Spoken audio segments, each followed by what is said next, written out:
Hello साथियों, स्वागत आप सबका सोच ऑनलाइन क्लासेस में। कैसे हैं आप? उम्मीद करते हैं अच्छे होंगे। आप लोग का पढ़ाई लिखाई खूब बढ़िया चल रहा होगा। अगर आप भी बिहार बोर्ड मैट्रिक परीक्षा 2026 में एग्जाम दीजिएगा, आपका भी एग्जाम है हिंदी का 17 फरवरी का। यह क्लास आपके लिए महत्वपूर्ण होने वाला है, क्योंकि यह क्लास आपको 17 फरवरी को 100% देखने को मिलेगा। ठीक है, बिहार बोर्ड में आप लोग क्लास को लास्ट तक जरूर देखिए। क्लास में नहीं तो क्लास को लाइक कर लीजिए, अपने दोस्तों को भी शेयर कर लीजिए, चैनल को जरूर सब्सक्राइब कर लीजिए इसी तरह क्लास देखने के लिए। ठीक है, देखते हैं आज का क्लास हम लोग शुरू करते हैं। आप लोग कमेंट में जय मां सरस्वती लिखिए और शुरू करते हैं आज का पहला प्रश्न। देखिए, पहला प्रश्न है आपको भी साथ में आंसर देना है और जय मां सरस्वती आप लोग कमेंट में कीजिए। देखिए, पहला प्रश्न है, बहादुर पर कितने रुपये की चोरी का इल्जाम लगा था? बताए इसका सही आंसर क्या होगा? 10 रुपया, 11 रुपया, 12 रुपया या 13 रुपया? बहादुर पर कितने रुपये की चोरी का इल्जाम लगा था? तो बहादुर पर कितने रुपये के चोरी का इल्जाम लगा था? आपका 11 रुपया। ठीक है, आपको भी साथ में आंसर देना है कमेंट में। एक का सही आंसर ऑप्शन नंबर बी हो जाएगा। देखते हैं 2 नंबर प्रश्न। ये 2 का प्रश्न है आपका यहाँ पे कि बहादुर कहाँ के रहने वाले था? बताएं आप लोग, बहादुर कहाँ के रहने वाले था? बिहार के, उत्तर प्रदेश के, नेपाल के या भूटान के? तो बहादुर कहाँ के रहने वाला था? नेपाल का। ठीक है, 2 का सही आंसर ऑप्शन नंबर सी हो जाएगा। देखते हैं 3 का प्रश्न। 3 का प्रश्न है आपका यहाँ पे कि भारत से हम क्या सीखे, क्या है? बताएं, निबंध, कहानी, भाषण या कविता?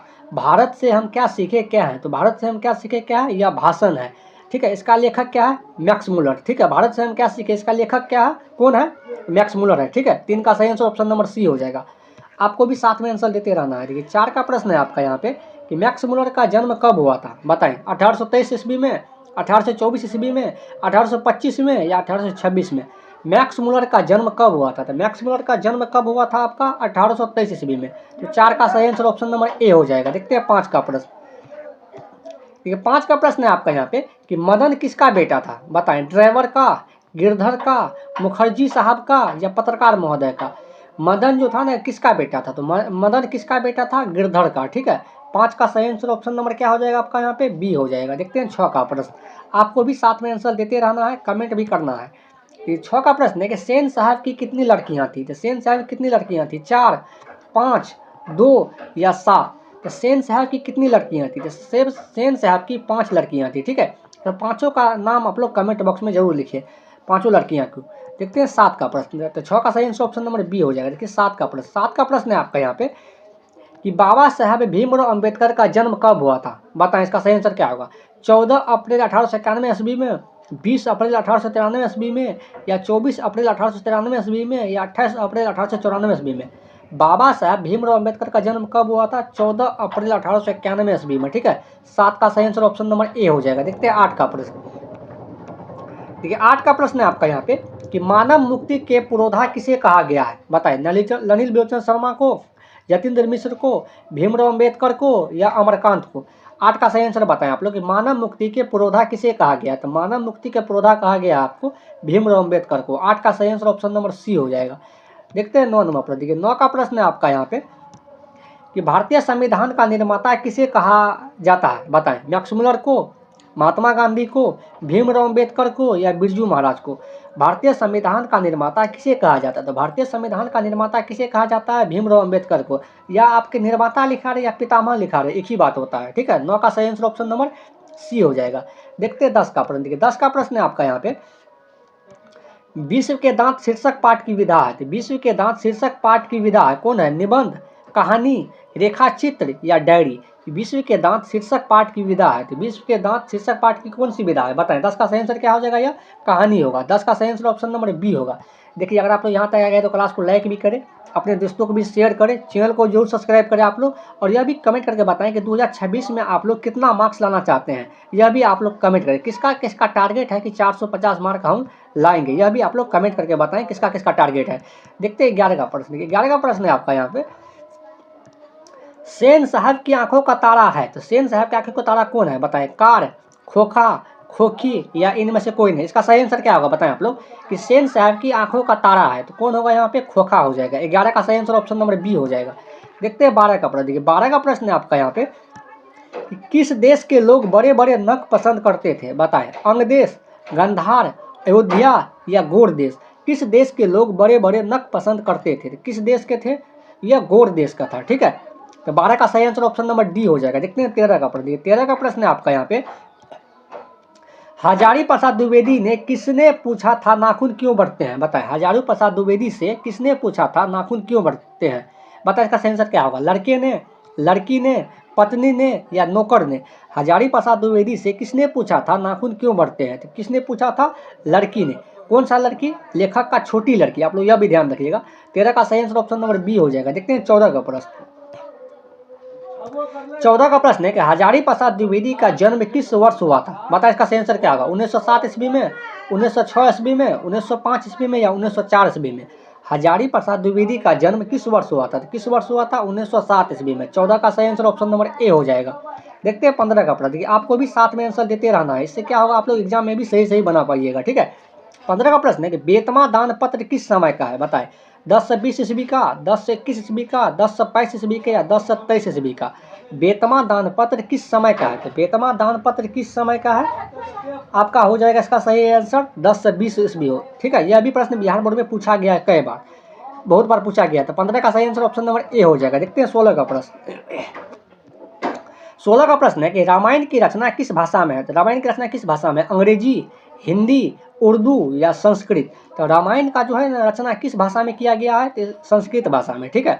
16 का सही आंसर ऑप्शन नंबर डी हो जाएगा। देखते हैं 17 का प्रश्न। 17 का प्रश्न है आपका, यहाँ पे आपको भी साथ में आंसर देते रहना है। सूर्य नामक पुस्तक किसकी रचना है? बताएं, मैक्स मुलर, बिरजू महाराज, गुनाकर मूले या महात्मा गांधी? सूर्य नामक पुस्तक किसकी रचना है? तो सूर्य नामक जो है ना पुस्तक किसकी रचना है? 17 का आंसर बताए आप लोग भी, गुनाकर मूले का। ठीक है। 17 का सही आंसर ऑप्शन नंबर सी हो जाएगा। देखते हैं 18 का प्रश्न। 18 का प्रश्न है आपका यहाँ पे कि दोहा कोश किसकी रचना है? बताएं, सरहपाद की, रसखान की, गुरु नानक की या महात्मा गांधी की? दोहा कोश किसकी रचना है? तो दोहा कोश जो है किसकी रचना हो जाएगा? सरहपाद की। ठीक है। 18 का सही आंसर ऑप्शन नंबर ए हो जाएगा। देखते हैं 19 का नंबर प्रश्न। 19 का प्रश्न है आपका यहाँ पे कि बहादुर का पूरा नाम क्या है? बताएं, शेख बहादुर, दिल बहादुर, शिव बहादुर या इनमें से कोई नहीं? तो बहादुर का पूरा नाम क्या हो जाएगा? तो बहादुर का पूरा नाम हो जाएगा आपका यहाँ पे दिल बहादुर। ठीक है। 19 का सही आंसर ऑप्शन नंबर बी हो जाएगा। देखते हैं 20 का प्रश्न। 20 का प्रश्न है आपका यहाँ पे कि जिंदगी और जोंक किस लेखक की रचना है? बताएं, गुनाकर मूले, भीमराव अंबेडकर, अशोक वाजपेयी या अमरकांत? इसका सही आंसर क्या होगा? जिंदगी और जोंक किस लेखक की रचना है? जिंदगी और जोंक किस लेखक की रचना है? अमरकांत का। 20 का सही आंसर ऑप्शन नंबर डी। देखिए अभी तक हम लोग 20 प्रश्न पढ़ चुके हैं, तो 20 में आपका कितना सही हुआ यह भी आप लोग कमेंट करके बताएं, 20 में कितना सही हुआ। अगर आप लोग यहाँ तक आए तो क्लास को लाइक भी करें, अपने दोस्तों को भी शेयर कर दीजिए, चैनल को जरूर सब्सक्राइब कर लीजिए इसी तरह क्लास देखने के लिए। ठीक है। देखते हैं 21 नंबर प्रश्न। 21 का प्रश्न है आपका यहाँ पे कि बहादुर पर कड़ा अनुशासन कौन रखता था? बताएं, लेखक, पड़ोसी, किशोर, रिश्तेदार? बहादुर पर कड़ा अनुशासन कौन रखता था? तो बहादुर पर जो है ना कड़ा अनुशासन कौन रखता था? किशोर रखता था। ठीक है। तो 21 का सही आंसर ऑप्शन नंबर सी हो जाएगा। देखते हैं अगला प्रश्न 22 का प्रश्न। 22 नंबर प्रश्न है आपका यहाँ पे क्योंकि परंपरा का मूल्यांकन शीर्षक पाठ्य साहित्य की कौन सी विधा है? बताएं, कहानी, निबंध, संस्करण, संस्कार या व्यंग्य है? कि परंपरा का मूल्यांकन शीर्षक पाठ्य साहित्य की कौन सी विधा है? तो कौन सी विधा हो जाएगा बताएं आप लोग? यह निबंध होगा। ठीक है। 22 का सही आंसर ऑप्शन नंबर क्या हो जाएगा आपका यहाँ पे? बी हो जाएगा। देखते हैं 23 का प्रश्न। 23 का प्रश्न है आपका यहाँ पे राजशाही कहाँ थी? बताएं, रूस में, जापान में, फ्रांस में या चीन में? इसका सही आंसर बताएं आप लोग कि राजशाही कहाँ थी? तो राजशाही कहाँ पे था? रूस में था। ठीक है। 23 का सही आंसर ऑप्शन नंबर क्या हो जाएगा आपका? ए हो जाएगा। देखते हैं 24 का प्रश्न। ये 24 का प्रश्न है आपका यहाँ पे कि रामविलास शर्मा का जन्म कब हुआ था? बताएं, 1910 ईस्वी में, 1911 ईस्वी में, 1912 ईस्वी में या 1914 ईस्वी में? रामविलास शर्मा का जन्म कब हुआ था? तो रामविलास शर्मा का जो है ना जन्म हुआ था 1914 ईस्वी में। ठीक है। 24 का सही आंसर ऑप्शन नंबर डी हो जाएगा। आप लोग भी साथ में आंसर देते रहिएगा। देखते हैं 25 का प्रश्न है। 25 का प्रश्न है आपका यहाँ पे कि एथेंस किस महादेश में है? एथेंस किस महादेश में है? बताएं, एशिया में, अफ्रीका में, ऑस्ट्रेलिया में या यूरोप में? कि एथेंस जो है यह किस महादेश में है? इसका सही आंसर क्या हो जाएगा? तो इसका सही आंसर होगा यूरोप। ठीक है। तो 25 का सही आंसर ऑप्शन नंबर डी हो जाएगा। देखते हैं 26 का प्रश्न। 26 का प्रश्न है आपका यहाँ पे कि बड़े भाई किस लेखक की रचना है? बताएं, बिरजू महाराज, यतीन्द्र मिश्र, रामविलास शर्मा या महात्मा गांधी? बड़े भाई किस लेखक की रचना है? इसका आंसर बताएं 26 का आप लोग। तो बड़े भाई किस लेखक की रचना है? रामविलास शर्मा। ठीक है। 26 का सही आंसर ऑप्शन नंबर सी हो जाएगा। देखते हैं 27 का प्रश्न। 27 का प्रश्न है आपका यहाँ पे कौन मनुष्य के संपूर्ण जीवन से संबंध है? बताएं, कौन मनुष्य के संपूर्ण जीवन से संबंध है? धन, साहित्य, ऐश्वर्या या इनमें से कोई नहीं? तो कौन मनुष्य के संपूर्ण जीवन से संबंध है, तो वह है साहित्य। ठीक है, 27 का सही आंसर ऑप्शन नंबर बी हो जाएगा। देखते हैं 28 का प्रश्न। 28 का प्रश्न है आपका यहाँ पे कि बिरजू महाराज का संबंध है, तो बिरजू महाराज का संबंध किससे है, बांसुरी वादन से, तबला वादन से, कथक नृत्य से या संतूर वादन से। बिरजू महाराज का जो है ना वह संबंध है किससे है, कथक नृत्य से। ठीक है, 28 का सही आंसर ऑप्शन नंबर सी हो जाएगा। देखते हैं 29 का प्रश्न। 29 का प्रश्न है आपका यहाँ पे कि शंभू महाराज बिरजू महाराज के कौन थे, बताएं। मौसा, भाई, चाचा या पिता। शंभू महाराज बिरजू महाराज के कौन थे, तो शंभू महाराज जो था ना बिरजू महाराज का कौन था, वह चाचा था। ठीक है, 29 का सही आंसर ऑप्शन नंबर सी हो जाएगा। देखते हैं 30 का प्रश्न। 30 का प्रश्न है आपका यहाँ पे कि मछली के लिए मसाला कौन पीस रही थी, बताएं। दीदी, नानी, दीदी दादी है सॉरी, माँ। इसका आंसर बताएं 30 का। मछली के लिए मसाला कौन पीस रही थी, तो 30 का सही आंसर क्या होगा, तो कौन पीस रही थी, माँ पीस रही थी। 30 का सही आंसर ऑप्शन नंबर डी होगा। यह देखिए आज का आखिरी प्रश्न था। ठीक है, आप लोग कमेंट करके बताएं 30 में कितना सही होगा। यह आज का आखिरी प्रश्न था। अब यहाँ से हम लोग अगले क्लास में पढ़ेंगे 30 में कितना सही होगा। 30 में आपका 25 सही हुआ है तो आपकी अच्छी तैयारी है, तैयारी अच्छी है। अगर इससे कम है तो आप लोग अच्छी से तैयारी कीजिए। अगर आप लोग यहाँ तक आएगा तो क्लास को लाइक भी करें, अपने दोस्तों को भी शेयर कर दीजिए, चैनल को जरूर सब्सक्राइब कर लीजिए इसी तरह क्लास देखने के लिए। और आप लोग कमेंट में जरूर अपना फीडबैक दीजिएगा क्लास आपको कैसा लगा। आज के लिए इतना ही, मिलते हैं अगले क्लास में। Thank you.